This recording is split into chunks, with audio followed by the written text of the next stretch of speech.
glass scotch, ice full of beer, welcome, my fruits dear.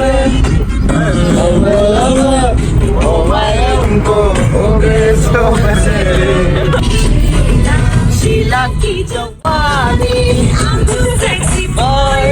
नमस्कार मित्रांनो, मी आपला लाडका ऋषी आणि पुन्हा एकदा माझ्या ब्लॉग मध्ये आपलं स्वागत आहे. तर मित्रांनो, आता आमची रत्नागिरीची ट्रिप संपलेली आहे. सो पुन्हा आम्ही चाललोय घरी. आता भावाला म्हणलं की गाडी चालून थकला असशील, घे वेपर्स खाऊन घे. मग आवरलं, गाडी काढली आणि निघालो घरच्या दिशेने. सकाळी लवकर निघाल्यामुळे आम्हाला लागली भूक आणि आम्हाला करायचा होता नाश्ता. सो एका ठिकाणी आम्ही गाडी थांबवली आणि निघालो हॉटेलकडे. पण इथं विषय झाला की हॉटेलमध्ये नाश्ताच नव्हता. मग पुन्हा निराश होऊन पुन्हा गाडीकडे आलो आणि निघालो पुढच्या दिशेने. जसं जसं आम्ही पुढे जात होतो तसं आमची भूक वाढत होती. मग एका ठिकाणी आलो आणि उसाचा रस पिऊन घेतला. उसाच्या रसान तर आमची भूक भागणार नव्हती. मग फायनली आम्हाला एक हॉटेल भेटलं, त्यामध्ये गेलो आणि मस्तपैकी मिसळ ऑर्डर केली. खाने के बाद कुछ मीठा तो होना चाहिए, त्यामुळे चॉकलेट पान खाऊन घेतलं आणि फायनली पोहोचलो कोल्हापूर. कोल्हापूरमध्ये आल्यानंतर सिद्धाचं काय वेगळंच चालू होतं बघा.